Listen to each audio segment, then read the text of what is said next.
मध्य प्रदेश के गुना के एक निजी स्कूल पर वहां की छात्राओं को हिजाब पहनाकर कार्यक्रम कराने का आरोप लगा, जिसका वीडियो सोशल मीडिया पर वायरल हो गया।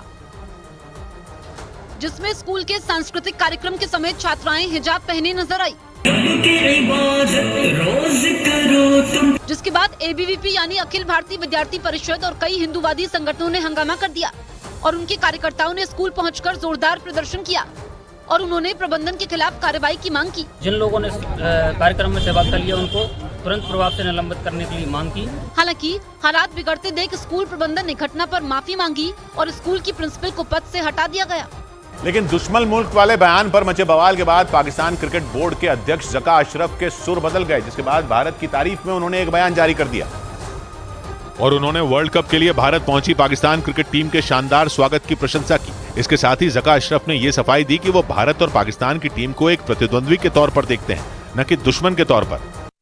मध्य प्रदेश में 3 केंद्रीय मंत्रियों को चुनावी मैदान में उतारने के बाद बीजेपी एक और बड़े केंद्रीय मंत्री को टिकट दे सकती है। ये नाम केंद्रीय मंत्री ज्योतिरादित्य सिंधिया का हो सकता है और ये अटकलें इसलिए लगाई जाने लगी क्योंकि मध्य प्रदेश में बीजेपी की बड़ी नेता यशोधरा राजे ने चुनाव लड़ने से इनकार कर दिया, जिसके बारे में मध्य प्रदेश में पार्टी के अध्यक्ष ने भी बताया और जानकारी दी कि यशोधरा ने अपनी सेहत की वजह से चुनाव लड़ने से इनकार किया। उनके हेल्थ इश्यूज को लेकर उन्होंने आज नहीं, लगभग 3-4 महीने पहले से उन्होंने ये कहा था। लेकिन इस बीच यशोधरा राजे का कुछ हफ्ते पहले दिया गया वो बयान चर्चा में आ गया, जिसमें उन्होंने डंके की चोट पर शिवपुरी से चुनाव लड़ने का ऐलान किया था। मैं तो अस्थायी कब से हो गई, मैं तो स्थायी हूँ, मुझे कहीं और जरूरत ही नहीं है जाने के लिए। जबकि मध्य प्रदेश में पार्टी के अध्यक्ष ने बताया कि उन्होंने कई महीने पहले ही चुनाव लड़ने से इनकार कर दिया था और अपनी सेहत को वजह बताया था, क्योंकि कोरोना की वजह से यशोधरा राजे 4 बार बीमार पड़ी। हालांकि यशोधरा राजे के मना करने के बावजूद केंद्रीय नेतृत्व की ओर से औपचारिक ऐलान आना बाकी है।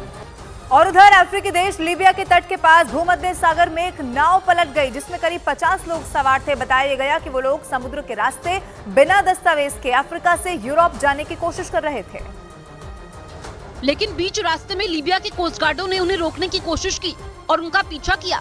इस दौरान कोस्ट गार्ड की नाव प्रवासियों की नाव के बेहद करीब पहुंच गई और दोनों नाव की टक्कर हो गई, जिसकी वजह से प्रवासियों की नाव पलट गई और उसमें सवार सभी लोग समुद्र में गिर गए। उनमें कई लोग तैरकर जान बचाने की कोशिश करते दिखे। इसी बीच वहां लीबिया के एक युद्धपोत पर मौजूद जवान डूब रहे लोगों को बचाने में जुट गए।